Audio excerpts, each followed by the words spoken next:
Ma'am, Hi. apologies.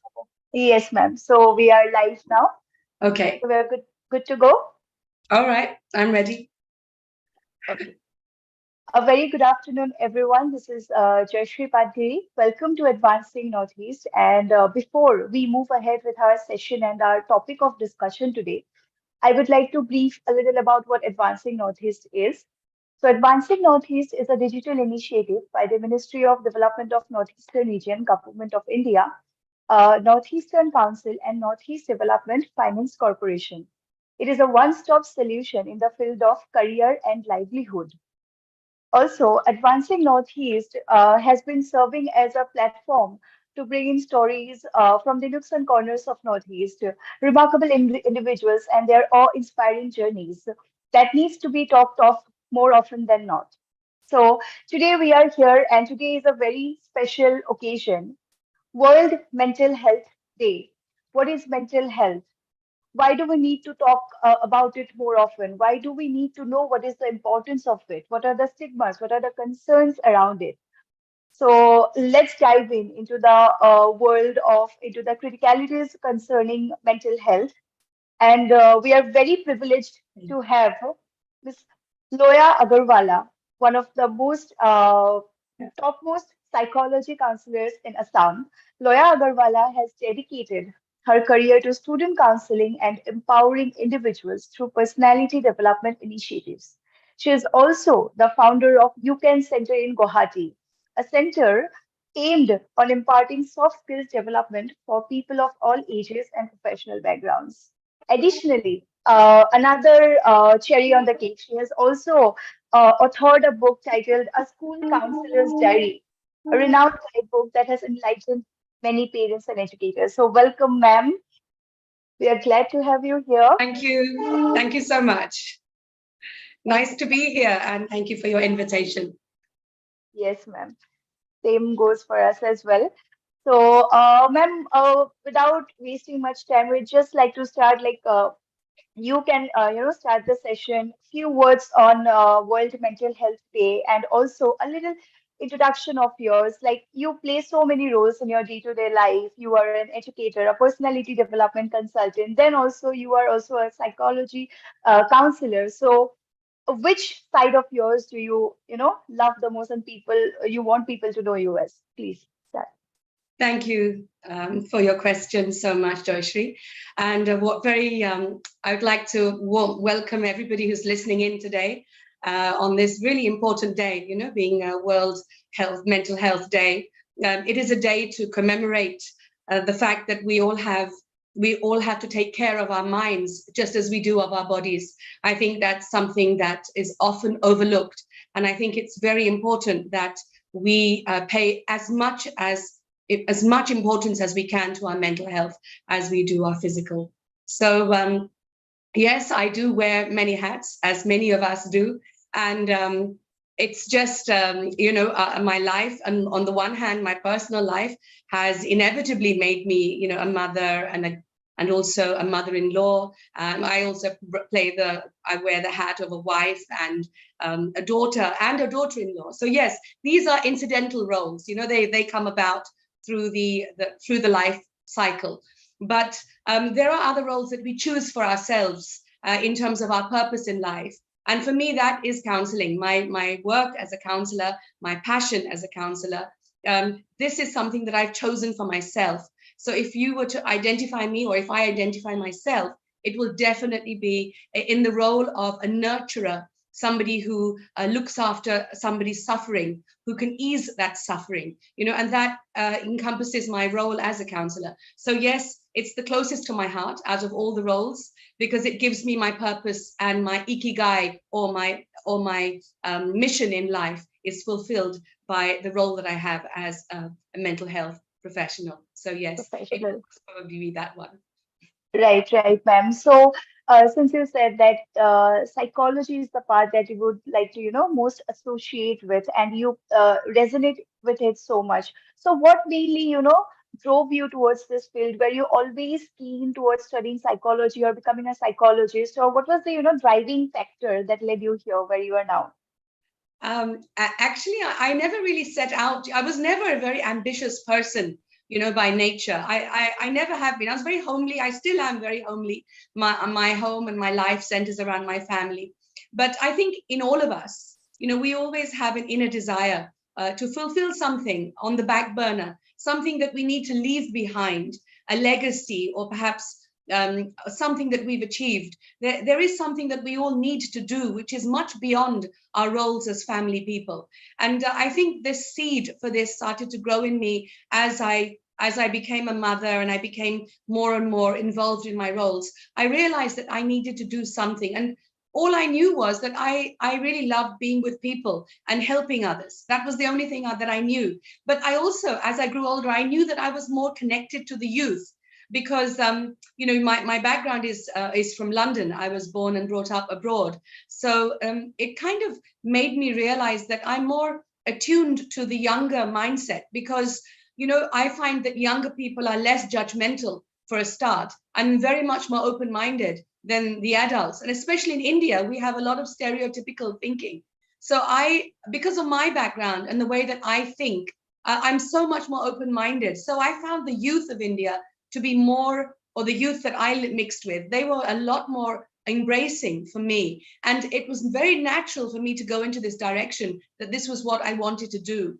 And so that's why I realized that having a passion without having the qualifications is not going to get me anywhere. So that's when I decided, no, I've got to continue studying, which I did after my marriage. I finished off my psychology master's, and I also went on to do a postgraduate diploma in counseling. And you won't believe, I'm also doing a PhD now because I really need to finish off my academic journey. But yes, I am a practicing counselor and I've been practicing for the past 20 plus years. Yeah. 20 plus years. That's a very long time. And so you are a juggler, you would say, Yes, right now. So you yes, have started doing your PhD. You're also mother-in-law. So that really yes, is I'm a mother-in-law. that is something to learn from you. Not a grandmother Absolutely. yet, though. Okay, yeah, absolutely. No, you wouldn't be, called a grandmother, even though you were one very soon. So yeah, that's another thing, ma'am. But it has been, lovely. However, you have, taken your career and, you have founded your ikigai, like you said. Mhm. So, do you think that your childhood and the way you were brought up, your upbringing also has a role to play in, how you felt for people, how you love talking and interacting to them? Since your family is also a very distinguished family, your mother and father are absolutely, reputed personalities. So, tell us about, a little about that. Yeah, Joyshri, I was born in London and in the late 60s. And I was brought up in England. So, my first language actually was Assamese because at home I spoke Assamese. So obviously my parents taught me Assamese. So even before I knew English, I was already speaking Assamese at home. But obviously once I went to school, I picked up the dialect there. I was born in South London. So I didn't speak like this. This is my refined accent. I used to speak in the Cockney accent, and nobody understood me because, it was so, it was like, a very, very rough form of English. And so I grew up amongst my friends in England. I was, going to school in England. I lived my life there. All my friends were all from different countries of the world. So that was the base, I think, that gave me a big, big opening, with regards to a wider mindset. I've always told my own children, never judge anyone on any basis. Treat everyone the same from whatever walk of life they're from. And that was how I was brought up. So that was important. But I also would like to mention here that the fact that I came to Assam, which I'll tell you why a little later, I can speak Assamese very fluently. মই অসমীয়া খুব ভালকে ক'ব পাৰো. So Asamiya ভালকে যিহেতু ক'ব পাৰো, obviously it endears me to my country and to my state, to Assam itself. And the culture is very much imbibed in me, because I may be, on the outside very, I'm a British citizen. Everything that I am today is from that country. My value systems, my way of life, the way I eat, the food I like to eat is all very English. But the core of me is very Indian, very Assamese. And I know so much about Assamese culture that, you know, sometimes I'm shocked that children here don't know as much as I do, because I was brought up on Juti Khongit, Bhupen Hazarika, Jayanta Hazarika. I knew about Madhav Dev, Shankar Dev, গোটেইখিনিয়ে জানিছিলো. And sometimes আমাৰ অসমতে ইমানখিনিয়ে নাজানে আমাৰ ল'ৰা ছোৱালীবোৰ. Anyhow, as you've said, coming back to your question, my life abroad gave me a very strong foundation, because my thinking is a lot more wider, and that is really proving now in my job as a counselor. The people that are coming to me are the youth, LGBTQ community are coming to me, probably because I am open-minded and nobody feels judged. You know, we're all good and we're all bad in our own way. You know, no one has the right to judge any of us, or we can't judge others either. So that's what I feel. Absolutely. Because right now, I think the people really need people to understand them, and the most, Sure. least judgmental of people around us, so that we can flourish and grow. Yes, Exactly, I ma'am. So you agree. have created that space around you now, and that is going on quite well, visibly. So যেনেকে আপুনি ক'লে জুতি সংগীত হওক বা গোটেইখিনি বস্তু মানে সেই পৰিৱেশটো পাই পিনে মানে আপুনি হয় সেই কালচাৰেল যোনটো এক্সচেঞ্জ আছিলে right ma'am that also helped a lot. That also helped a lot in bringing back Absolutely. to Assam, right? And then Absolutely. your adjustment here, setting up your work and everything, starting a new life here. So Yes. tell us about that shift, since you said you Wow. were about to, yeah, Yeah, that thank shift. you. I'm so glad you've asked me this question, because nobody from the first generation born in London and brought up in London of Assamese heritage has ever come over to Assam to live. You know, I was the first to do that, and I'm still here 30 years on. But then, as you very rightly said, a lot of it is to do with the fact that I was so culturally aware. My father, Kamal Hazarika, he passed away 5 years ago, but my father was very, very Assamese, you know, and দেউতাই মানে আমাক কিছুমান শব্দও ক'ব দিয়া নাছিলে, আনকি মানে সেইটো অসমীয়া শব্দ নকয়, তেনেকে নকবি, you know, things like that. And আমাৰ অসমীয়া শৰাই পৰা আৰম্ভ কৰি গামোচা পৰা আমাৰ গোটেই ঘৰখনে সজুৱাই থৈছিলে। ইভেন তুমি বিশ্বাস নকৰিবা জয়শ্ৰী, মোৰ দেউতাই অসমৰ মাটি থৈছিলে in the cabinet, য'ত সেৱা কৰিছিল। দেউতাই সেই মাটিখিনি অসমৰ মাটি বুলি আমাক মানে শ্ৰাদ্ধ কৰিবলৈ দিছিলে। So therefore my father was so into the cultural side. That was a big plus point. নহলে মই হয়তো আজি অসমত থাকিব নোৱাৰিলোহেঁতেন। আৰু মা was Assam's first lady pilot, Dhira Chaliha Hazarika. So মা মানে আমাক বহুত উৎসাহ দিছিলে, এতিয়াও দি আছে।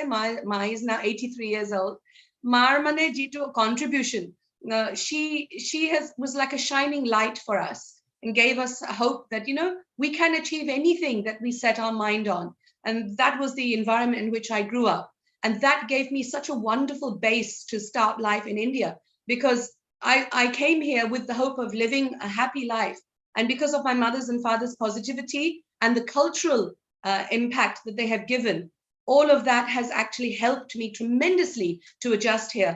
And I have to also mention the people of Assam. আমাৰ অসমীয়া সমাজ বহুতখিনি মোক মৰম দিলে, এতিয়ালৈকেও দি আছে। বহুত মৰম, বহুত বুজিও পায়। My husband, I'm very blessed to have such an understanding husband, and the family, the Loya Agarwala family, a very progressive family of Assam. My father-in-law, mother-in-law were all people who were embraced my weirdness and my weird ways of talking, and they accepted me wholeheartedly. So in that way, it's been a very happy 30 years, but I have made many mistakes, Joyshri. বহুত ভুল কাম কৰো, বহুত ভুল কথা কওঁ, মানুহে এটা বুজে, মই বেলেগ এটা বুজাও। সেইবোৰত অলপ মাজে মাজে অলপ গণ্ডগোল হৈছে, বহুত ক্ষেত্ৰত অলপ মানে কনফিউজনছ হৈছে। সেইবোৰত মই মানে কেনেবাকে পাৰ কৰাই দিলো আৰু। এইটোৱে চাগে পাৰ কৰোৱাটোৱে চাগে মেম what matters, right? Because nobody is perfect and it's all made of imperfections. আপুনি ইমান vulnerably যে কথাটো ক'লে, সেইটো এটা বহুত ধুনীয়া, since we are talking of mental health and less, not just judgmental people. So I think Yes. these are the areas we should really touch upon. Sure. And yes, I'm appalled at the fact that you belong to Jyoti Prasad Agarwala's family. That is also like a because I was not really aware of that, ma'am. So Right. that is also I, shows everything. Yeah, please. yeah, Jyoti Prasad Agarwala's মই নাতি বোৱাৰীৰ হিচাপে পঢ়ো because আমাৰ সম্বন্ধীয়া Okay. ককা কিন্তু পৰিয়ালটো একে পৰিয়ালটো একে wow wow সেইটো আৰু এটা completely different মানে যিটো পৰিৱেশত আপুনি থাকে হয় well yes ma'am so moving ahead so then you had this major shift and then you took on with your career choice and everything like you said so since it's been almost 20 plus years now in the field of mental health so what do you think are the major challenges that you have seen people face here right now or the challenges that are going on and still needs to be breakdown. Yeah. yes when I first started counseling 20 years ago the issues were a little different than they are today.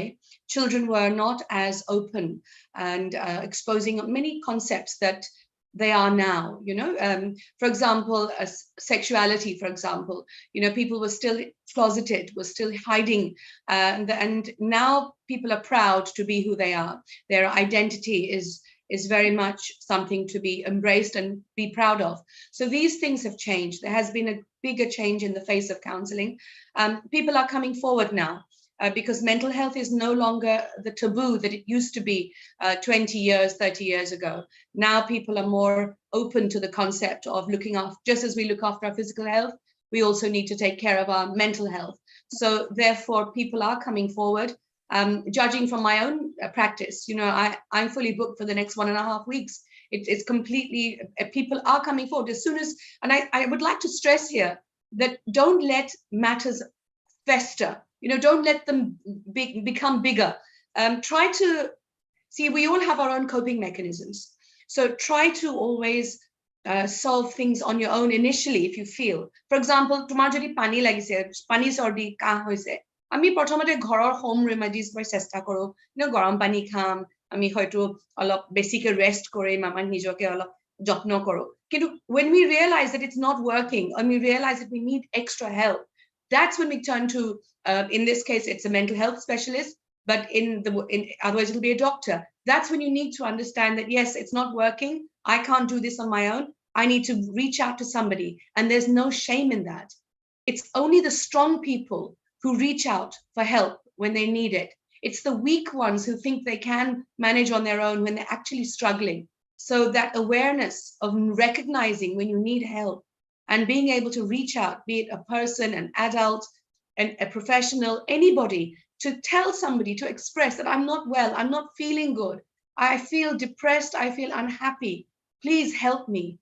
That is real strength. Right, ma'am. And also, ma'am, there are so many key areas, crucial areas that I think we need to focus on. Like, when do you know that you are not really well? Because there are certain people I have seen who are fighting, but they do not really, they're indifferent to the fact that they're struggling. So that is a turning point. That is also a realization. So, what do you think, ma'am, according to your experience, how do people acknowledge that they are going through a phase? Wow. And, Wonderful. I really hope, I think it's going to reach out to a lot of people here who are listening in. yeah. Your body will always tell you. The mind-body connect is so close. When your mind will remain unhappy, your body will start to show the signs. For example, if you are not eating properly, if you don't feel hungry, if you cannot sleep, if you are having palpitations, and those would be the initial signs: nausea, feeling sick, bhalke khabo mon joa nai. These are the signs of initial issues with your mental health, and if they remain unattended, they will become worse. They will actually become worse. So the first thing is like, I'm beginning to feel unhappy, I'm not being able to come out of this, I'm beginning to feel, I don't feel like eating, I can't sleep, I get angry, I'm irritable, I snap quickly. These are the signs. When I first came to Guwahati, I used to live in Dibrugarh for a while. Then I came to Guwahati. I started working as a counselor. I started working as a personality development consultant. I was also a mother. I was also a daughter-in-law, and I was wearing so many hats. Moi নিজেই গম পোৱা নাই যে মোৰ এইফালে mental health problems হৈ আছে. খালি কিছুমান খুব subtle signs আছিলে. I would get angry quickly, very, very quickly, খং উঠে. I would be very irritable, টোপনি নাহে. and constantly on the computer. I wouldn't speak to people. I would be I was just very nervous. I was a horrible person, I think, I was very difficult as a mother and a wife, most probably. It only happened one day, and when I was ready to go to work, because I was working for the Sentinel newspaper at the time, and I was associate editor for the magazine they had. So I have to give the magazine in every Wednesday. And I remember one day, my daughter was unwell, and I think she's listening in actually right now. And I don't know if she remembers this story. She was lying in bed. She had 102 temperature. Khub jor hoisile. Ar moi kamole jabole ready hoisu. But she didn't want me to go to work. But she didn't tell me either. Ma najaba boli mok tai koa nai. So moi kapor pini aso, moi ulaiso. Tar pisot tai mok khudise, ma tumi jaba niki? Moi koso moi jam. Tai o boli koise, tai jor ase. Tothapiu tai mok koise, ma mu jor ase aji. Moi koso o moi jano baba. So then she said to me, Tumi ketia ahiba? So I said, I'll come back at 4 o'clock. So then she said, Muk kune bhat khwabo? Moi koisu, moi nwarim, tumi nijei khaba, tumi pariba noy? And then she kept listening to me and agreeing to everything that I was saying. And in the end, I got my bag, I took my file, and off I left. I opened the door of the house. I was just about to leave. And then my daughter said, Ma, najaba. And then I wish I could say that I stopped and I turned around, but I didn't. I left the house, I went into the car, and I went off to work. But I had this guilt in my mind that I left my daughter and she was calling out for me. And I was telling myself, you failed yourself as a mother. And I'm telling you this story because I want you to know I'm a counselor. And even I didn't realize that I was actually suffering. I handed in my work, and I actually resigned that day, and I came home. And I realized now I have to make amends to my lifestyle. I went to the doctor that evening, and I had a very, very high blood pressure of 115 diastolic. But my daughter was so happy to have me home, and I realized that mental health is very, very crucial. All of us must be aware. Absolutely, absolutely. My God, the story actually kind of, it was very overwhelming. And I'm sure your daughter is also very, very understanding, like have been understanding. That is why last moment she was waiting to tell you, like, Ma, Yes. I always believe that when there is true love, we allow our partners to do what they want, what they feel is best for them. We do that. So therefore, in love, there is always freedom. In a true relationship, there will always be freedom because you allow the other person to do what they want and what makes them happy. So in the case here of my daughter, she knew that it was important to me to go to work because that's what I love doing. So she didn't say anything until the last moment when she couldn't hold back anymore. exactly. Right. Wow, your words are actually mesmerizing, ma'am. Moving on, আপুনি নিজৰ লাইফৰ এটা story ক'লে. Now, if I, ask you again, based on your experience only, you see different people, coming to you with all these kinds of problems, starting from youths to this adults and everybody. So, এনেকুৱা কিবা কাহিনী আছে নেকি যোনটো আপোনাৰ you remember আৰু যে য'ত সেই struggling phase to maybe বহুত আপোনাৰো মানে এটা challenge হৈ পৰিছিল, or any story that you remember? Thank you, Joyশ্రీ.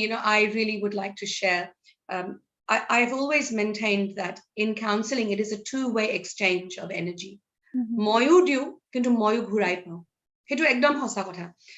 I learn from everything and everyone every day, and all my clients kiba eta moyu hiku bahut kini. I also learn a lot, and I remember this particular case. Etialoke I remember this, and I would like to share it with everyone because there was this girl that came to me once for counseling. She was in class 12. And even now, whenever I'm going through hard times, I remember this girl and I remember this story. And I would like all of you, all the listeners, to also remember this story as well. See, she was studying her class 12 exams. Porikha majot. Tai porikha agot ase aru porikha start hobo. Porikha start arambo hol, and then she was doing her exams. And then her mother became unwell. Makor hanghatik petor kukhul and very, very bad stomach ache. Our mak hospital khumale. And within 3 days, the mother had something called septicemia. And the mother had severe infection. And within 3 days of being in the hospital, the mother died. And this girl was in the middle of her class 12 exams at the time. And moito hanghatik sinta korisu tai karone etia tai to fail maribo. Karone I had this notion that, you know, when you have mental stress, you're not going to do well academically. That was what I always understood. And that was often was the case with students. And so this girl, I called her in for counseling. She was strong, but obviously very, very unhappy, very sad. And I told her, you know, don't worry, porikha beya hole sinta nokoriba. Aku repeat koriba, ekun hoy. Tumar ma dhukai thakile potokke akosmat dhukai thakile etia aru ki koriba. And then miraculously, and this is what shook me, when she got her result, this girl was a topper in the science stream, and her mother had passed away. So I called her to my office. I asked her, and this is what I'm telling you, I learned so much from my clients. I asked this little girl, class 12, I said to her, what happened? How are you able to do so well when your mother passed away? One of the life's greatest shocks. And her answer still rings true to me even today. This is her answer. She said to me, ma'am, I may have lost my mother.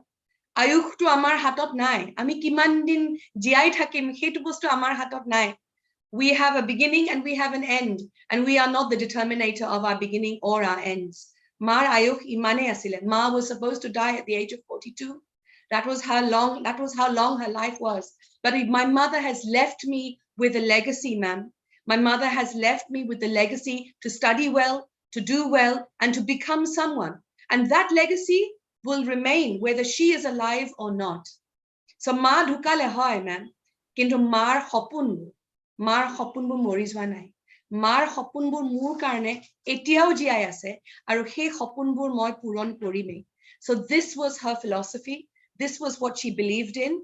And that was how she pushed herself to become a topper. She's a doctor now, practicing doctor, and doing so well in life. And that is her story that I still derive so much inspiration from. Exactly. Like, this is like next to unbelievable something. Really. This is the resilience of the human spirit. It is the resilience of the human spirit. I couldn't even understand. It's got nothing to do with age.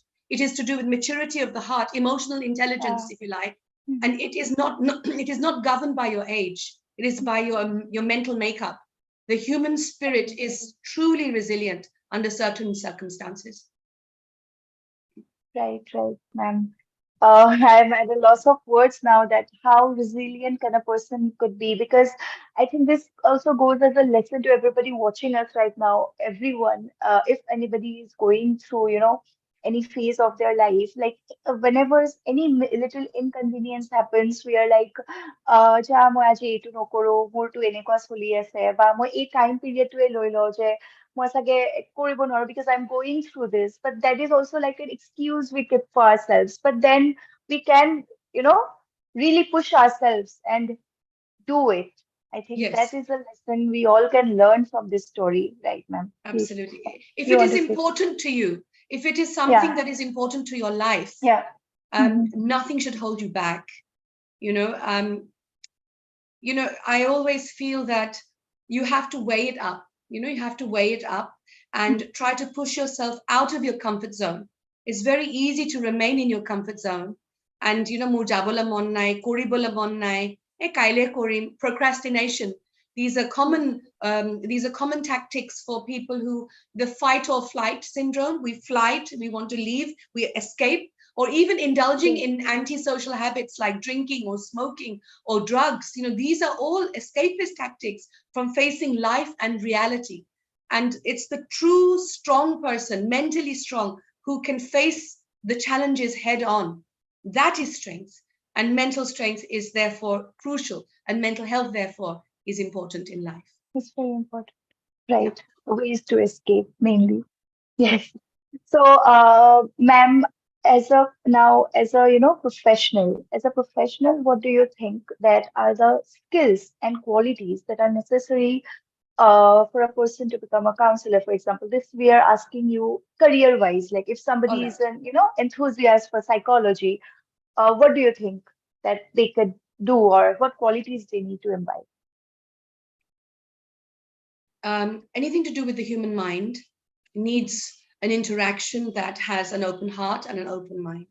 So apart from the qualifications, which are essential in any kind of being a doctor or mental health specialist, anything, you need the qualifications, obviously. I'm not talking about qualifications here. It's understood. If you want to go into this line, you will need to practice an academic qualification, psychology, or whatever you are going to be doing.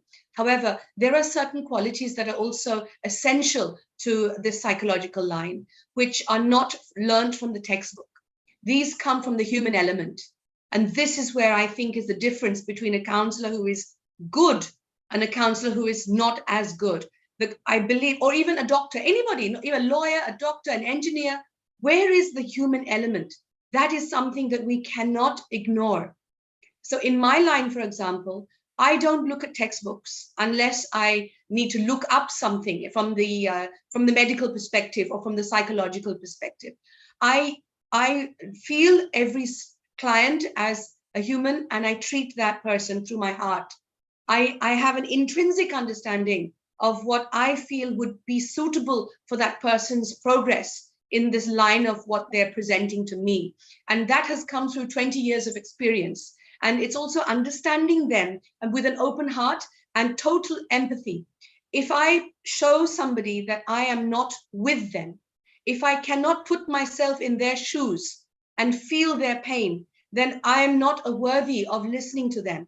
You know, that humility must come out in all of us, where we sit with a person and we're able to understand what they're going through without judgment. And that ability to understand that without giving them complicated language, using words that they don't understand, speaking in their language on their terms, even if it is a child, to speak in their language so that they understand. This is crucial. The one-to-one connect for me is crucial in this particular line. And being an open, happy, positive personality, somebody who knows how to look after their own mental health first before telling anyone else another. This is why I feel people who are, I'm a mother. So when I speak to a mother regarding a parenting case or a counseling case, when that client knows that moyo mak hisabeo moi kisuman kotha kobo paro, so that suddenly brings me closer to them, and it helps so much in the counseling line. So my experience in life, as well as what I have learned, as well as what I have academically aspired to, all of these things together will make up the total counselor or the total psychologist, or Psychology. whatever you decide Right, to right, right. choose.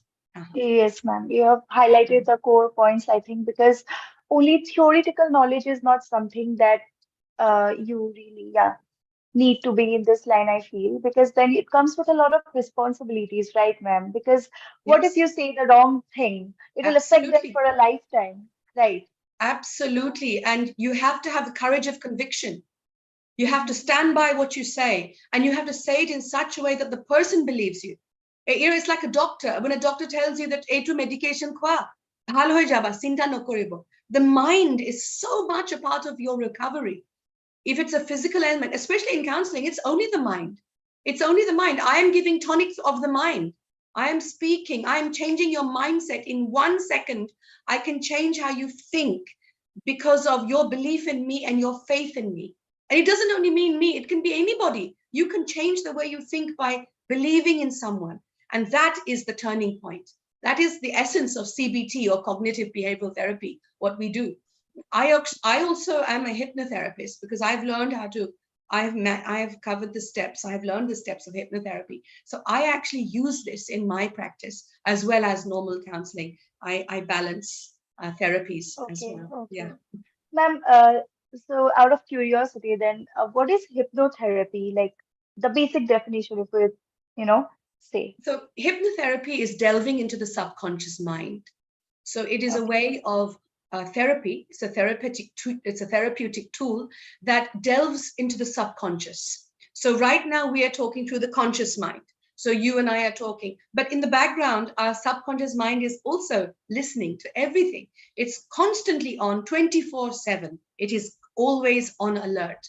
So when we are sleeping, our subconscious mind comes out to play, if you like, through our dreams. Our conscious mind is asleep, but our subconscious mind is awake, and it is dreaming for us.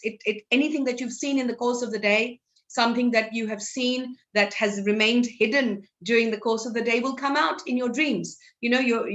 Or it can be processing something. So the subconscious mind, the hypnotherapy is going into the subconscious mind. It is understanding if something is hidden there that hasn't been able to be expressed. So in hypnotherapy, we go directly there. The person is able to say that, "Hoy, more eta homoit montu khub dangor kajia lagilu karbar logot. Hey kajiatu bhal hoy gol buli moi bhabilu, kintu etiao he dukhtu etiao humai ase." And that's when we go back, we find it, we resolve it, we release the energy from that, and you come back feeling lighter, happier, and you don't understand why. It's because we've done a little bit of work in the subconscious. That's all it is. Okay, wow. That is another feather to your cap, ma'am. Like, did you take a course on hypnotherapy? If any, if this is for the people who are watching us again, if again somebody is, curious to try hypnotherapy per se, what suggestion would you give them? So before I begin, because I know there may be people who will comment on this, because I've done a podcast before this, I'm going to very blankly state that this is a gray area.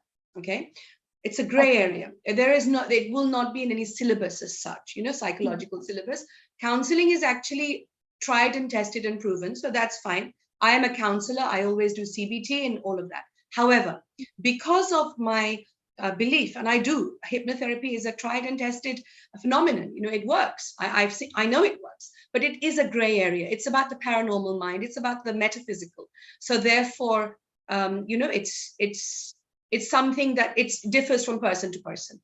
Okay, so in my chamber, I believe it works. I have seen people who have suffered very much suddenly become free of their ailment or their problems through a session of hypnotherapy. So it would be something like this. I'll give you an example. Say if you have an issue that you cannot solve, you don't know what it is. For example, a boy is stammering very much, and no amount of counseling is helping his stammering. It's getting worse. He's gone to a speech therapist. It doesn't seem to be getting any better. So he comes to a hypnotherapist. Now, a hypnotherapy will look into the subconscious. So where has it started? Stammering to corpora start hoy. There is a very set procedure in hypnotherapy where you have to go down 20 steps. You enter the subconscious mind and you go down the corridors of the mind into the childhood of the child or the person. Kot hoisil, kot okhandi to hol, jopra etu problem start. So far, it's the same as counseling. Counseling will also do regressive therapy. But in hypnotherapy, what I will do is find the actual incident that started it. Now, you have to be a very skilled person to be able to know that, right. So what happens then is that when you are able to define, so this boy, for example, stammering is a Korea sile, tar ghotna to keneke start hol, edin hi TV side hakute, deutake khong uthil, deutakor khub khong uthile, karone he loratue cartoon sai asile. Hi poribo lage hi cartoon sai ase, deutakor khongot mobile to baro bhangile doliai pelai, kintu television to dhori ekdom smash kori dile. So that induced such a fear in the little boy. He was just 6 years old. Hey bhoy to je khumai gol, hey bhoy to khumai pelai lahe lahe, it manifested as stammer, bhoy. And it continued happening. He was 16 years old when he came to me. And he was still stammering. And it turned out that A2 start hole. So what I did was take him down into the hypnotherapy procedure. We reframed that incident. Juntu ghotna, tar monot humai ase. Heitu bostu ami ako relive korilu, reframe korilu. Again, it has parallels with his counseling, because in counseling we also do make the intensity of the issue a lot less. We make somebody see it from a different perspective. When you see an incident from a different perspective, the impact of that incident is not so strong anymore. It becomes much lighter. Right. So Right. এই ল'ৰাটোক আমি এণ্ডিংটো change কৰি দিলো যে দেউতাৰ খং উঠি আছিলে আচল খংটো তোমাৰ ওপৰত নাছিলে দেউতাৰ সেই কাৰ্টুনটো বেয়া পালে বা কিবা এটা কৈ দিলো তেতিয়া all of a sudden he realized তাৰমানে মোৰ দুখ নাছিল কৈছো নাই তোমাৰ দুখ একেবাৰে নহয় so what has happened in that one instant of realization that little boy's anger or sadness or guilt has disappeared in one instant that energy that has been in his system has gone and as you bring him up back into today it's called the here and now you will find it releases that tension filled energy releases and the boy is then being able to speak better with 60% improvement loga logai hoi goisil bahut komi gol and then within a few weeks it became 80% better but olop maje maje hoi jay kintu bahut khini bhal hol agotke so Bhal. that's just a small example but yes Yes. you can do a lot through So this way of this delving deep into the subconscious and yes trying to make things right. It almost sounds like an ideal kind of setting that we would all want to go back to the roots of what caused this, because yes but you may not be able to yeah, understand that it has stemmed from this exactly, particular incident exactly, maybe it could be a lot of incidents as well bahut exactly, yeah. ghotnao hobo pare hoy Right, right, right, ma'am. And how many times do we even know that we are holding a grudge onto ourselves, but that is not exactly really the thing. it Yeah, could be a person with whom you have had an argument yeah. with and every Mhm. time you see that person tomar khong uthe so that is Mhm. inherent anger inside Inside, so we right. need to release all negative All of energies that. Yes, yes. So I think, ma'am, I haven't really heard of many people, practicing hypnotherapy, maybe in Guwahati. But then you could also maybe, ma'am, have you ever thought of this, of, starting a training kind of thing where you could get interns, or they could watch your practice and everything, and maybe they could, move on in this field. Have you ever thought of considered yes something? I'm not allowed to actually teach this you have to be properly you Okay. have to be a practitioner and be able to teach hypnotherapy so it Mhm. would be wrong of me Mhm. to actually teach it but yes I am thinking of starting up a counseling course where Yeah, new counselors new psychologists can come and see practical applications of counseling so মোৰ কিতাপখন right. যিখন মই লিখিছো Hmm. কিতাপখনত মই counseling cases বোৰ কেনেকে আমি Hmm. solve কৰিলো how I was able to find peace and resolution in the cases so I think it's very important that new counselors who are hesitating on how to handle problems on how to go about certain issues when we sit and we discuss they can come and see how I handle my cases and that will give them a very practical application and Right. understanding and most importantly confidence on how to handle cases yeah so Right. I'm thinking of starting a course in that a short-term Mhm. course in simple counseling skills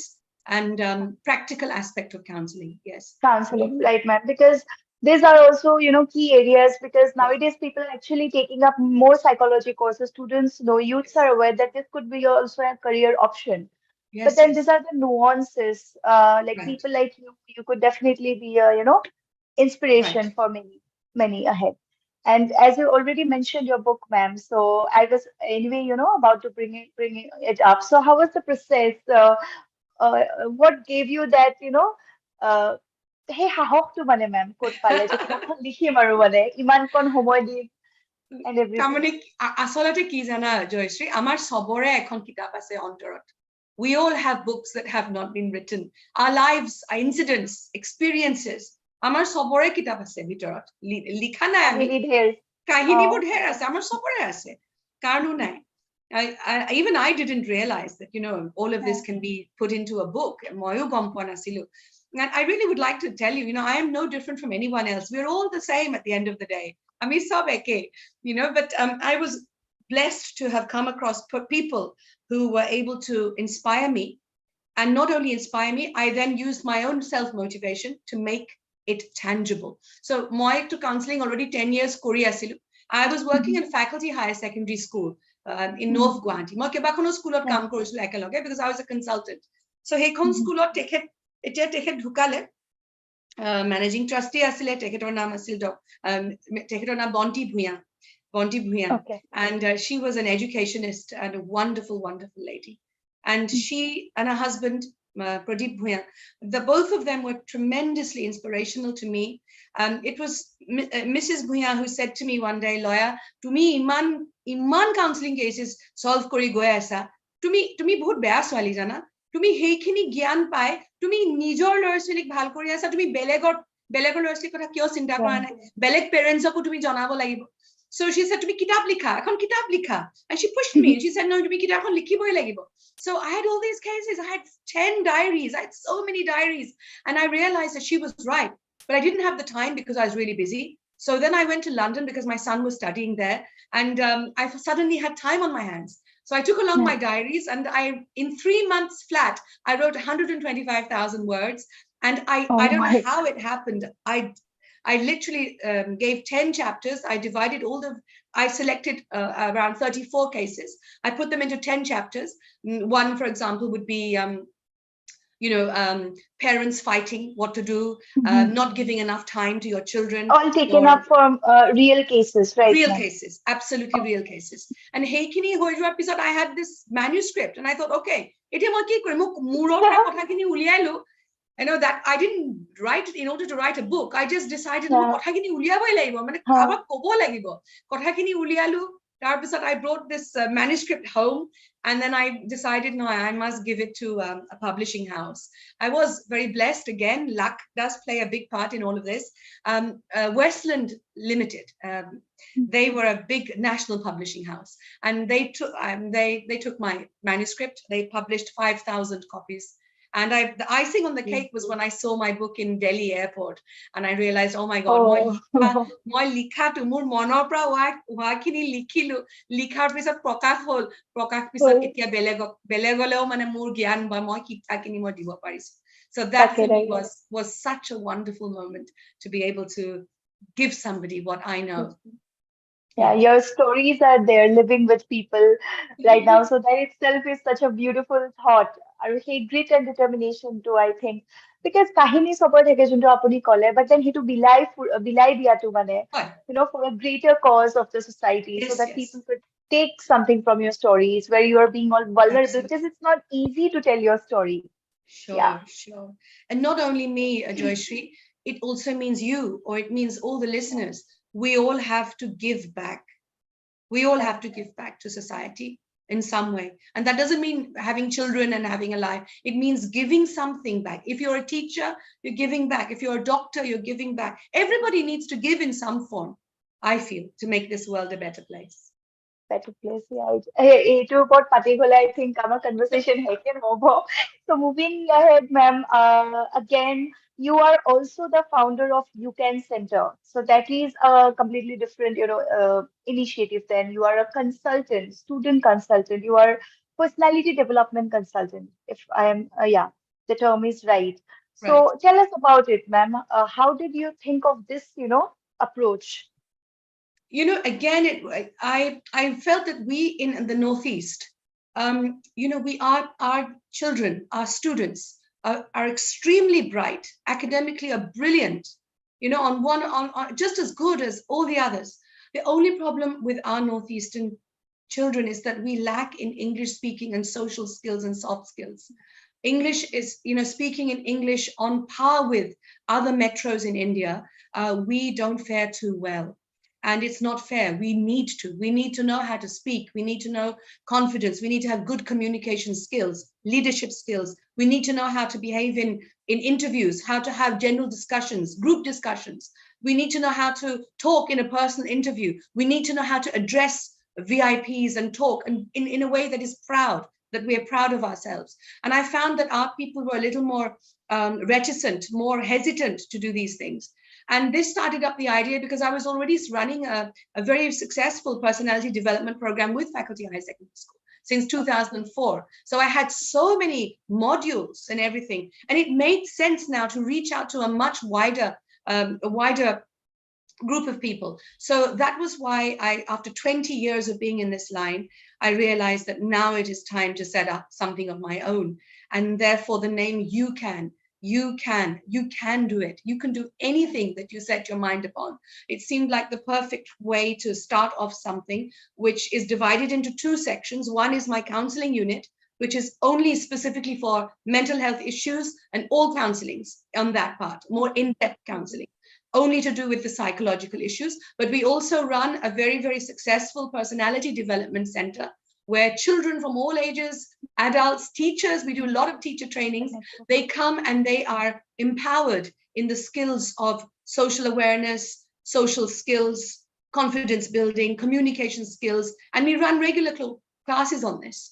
And it's worked wonders. People have come, and just recently I had a girl who's gone off to Cardiff University, so thrilled that, you know, she's done so well.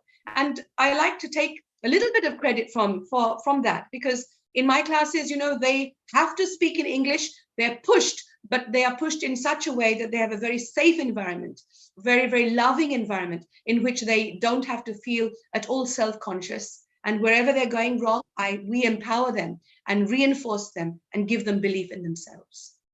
Yes, absolutely.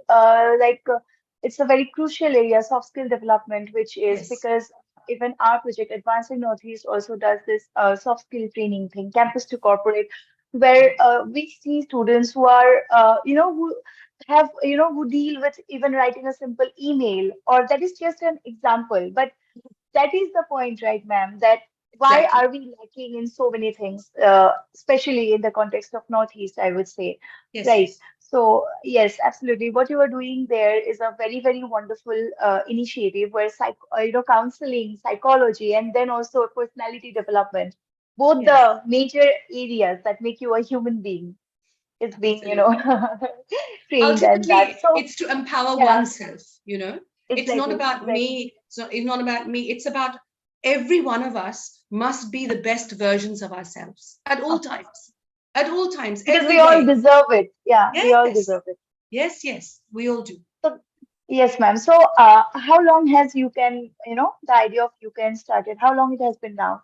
It's around 6 years now that, you know, we've been Six running. years. Yeah, 6 years. We've Okay, just okay. changed. We've moved to Chanmari now. So Mhm, I restarted my counseling chamber.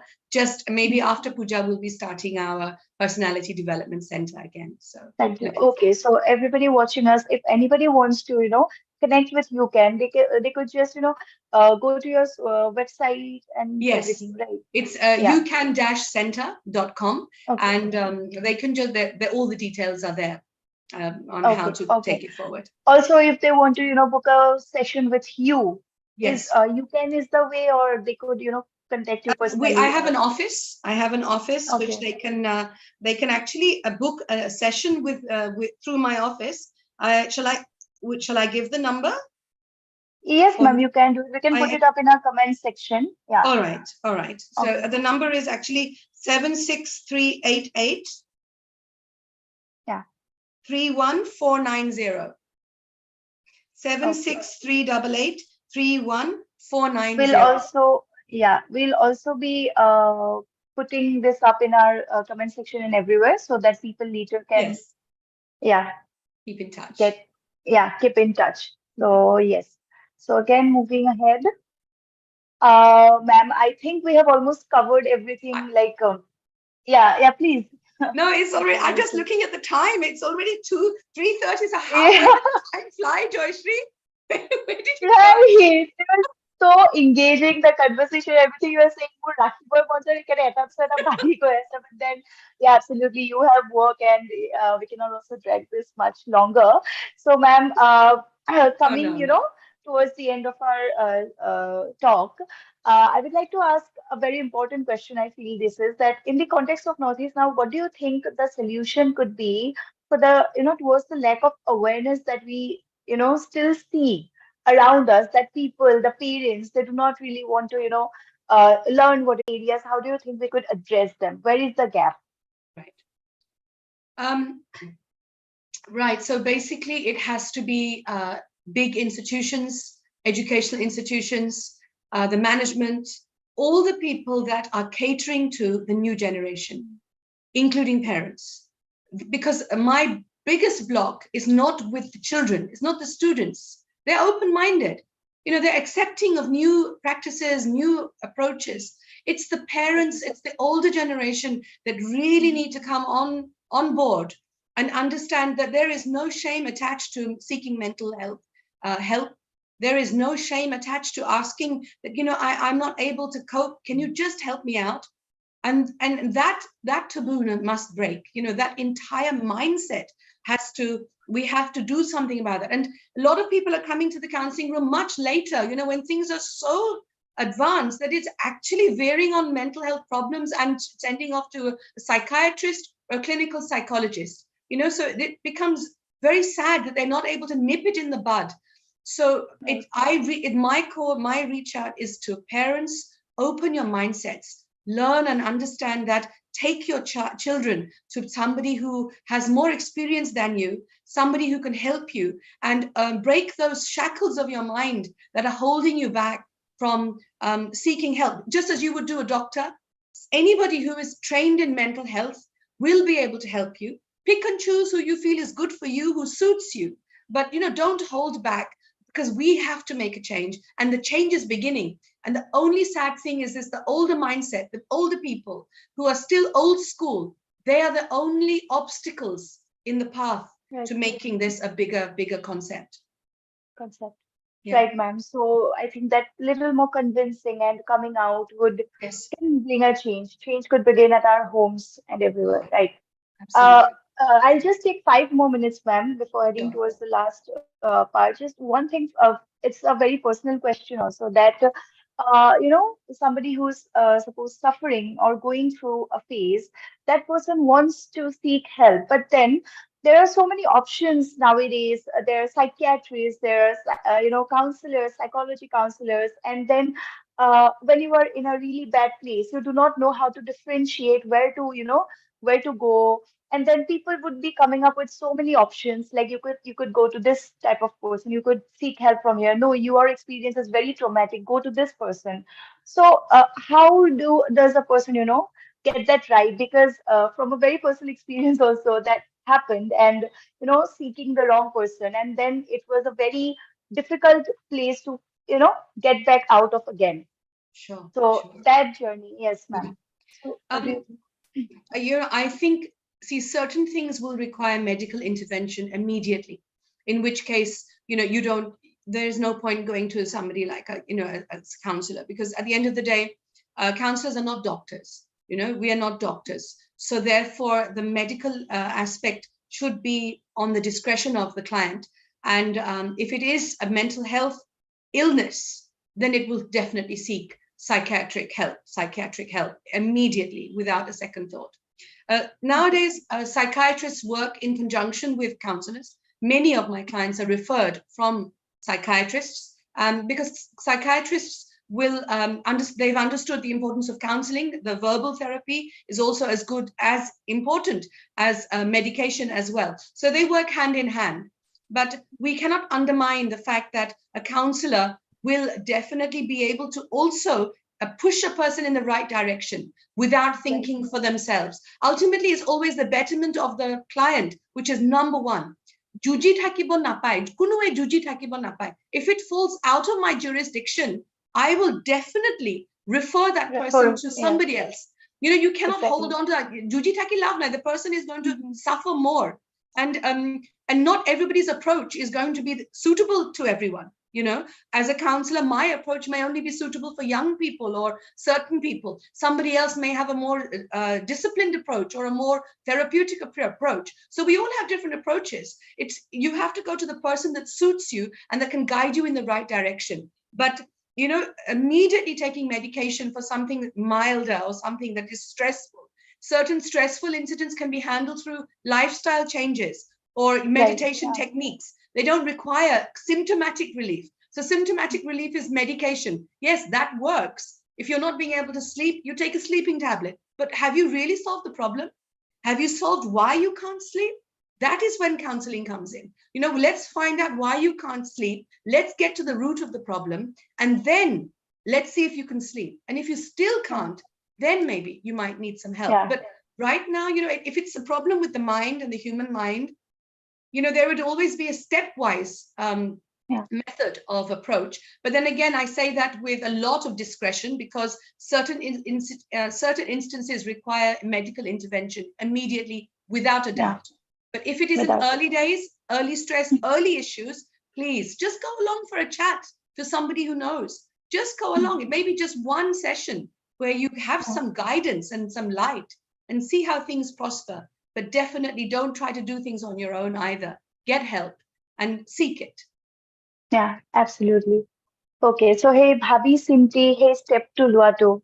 Right, ma'am, what you said is very important. So, lastly, any advice, any message you would like to share for our audiences watching, for the youth especially who are watching us, Yes. please?